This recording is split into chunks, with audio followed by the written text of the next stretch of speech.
नमस्कार मंडळी. आज मी तुम्हाला एक महत्त्वाची पण सोपी गोष्ट सांगणार आहे. ती म्हणजे सीसीटीव्ही कॅमेऱ्यांसाठी किती जीबी हार्ड डिस्कची आवश्यकता असते. तर एक सोप्या भाषेत आपण समजून घेऊया की किती कॅमेरे असल्यानंतर तुम्हाला किती जीबीची हार्ड डिस्क टाकायची आहे. खूप जण विचारतात की भाऊ 4 कॅमेरे लावलेत, 8 कॅमेरे लावलेत, पण DVRमध्ये हार्ड डिस्क किती जीबीचं लागेल आणि किती दिवसाचं स्टोरेज त्याच्यामध्ये सेव्ह होईल. तर एक सोप्या भाषेमध्ये आपण समजून घेऊया. जर एक 2.5 MPचा CCTV कॅमेरा असेल तर तो दिवसाला अंदाजे 12 GB स्टोरेज घेतो.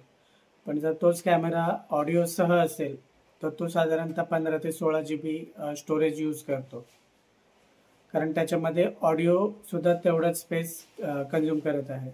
म्हणजेच जर 4 कॅमेरे असतील तर तुम्हाला साधारण दिवसाला 50 ते 60 GB, म्हणजे महिन्याला तब्बल 1.5 ते 1.8. म्हणूनच एक तुम्हाला याच्यामध्ये सांगतो, 4 कॅमेऱ्यांसाठी 2 TB हार्ड डिस्क, 8 कॅमेऱ्यांसाठी 4 TB, 16 कॅमेऱ्यासाठी 6 ते 8 TB, म्हणजे तुमचा 1 महिन्याचा बॅकअप तुम्ही ठेवू शकता. तर हार्ड डिस्क कुठल्या कंपनीची वापरायची हे पण खूप महत्त्वाचं आहे, कारण हार्ड डिस्क तुमची 24/7 वर्षभर चालू असते. कुठल्याही कंपनीची हार्ड डिस्क यूज करू नका. सर्व्हेलन्स हार्ड डिस्क घ्या. सगळ्यात चांगल्या कंपन्यांची जर नावं सांगायची झाली तर वेस्टर्न डिजिटल आहे, सीगेट स्कायहॉक आहे, तोशिबा S300 आहे, HGST आहे.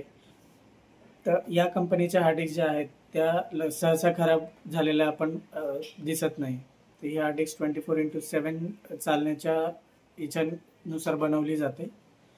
तर ही एकदम टिकाऊ आणि परफॉर्मन्स एकदम बेस्ट आहे. मित्रांनो, CCTV घेताना कॅमेरा महत्त्वाचा आहेच, पण स्टोरेज योग्य नसेल तर ते सगळं तुमचं वाया जाऊ शकतं.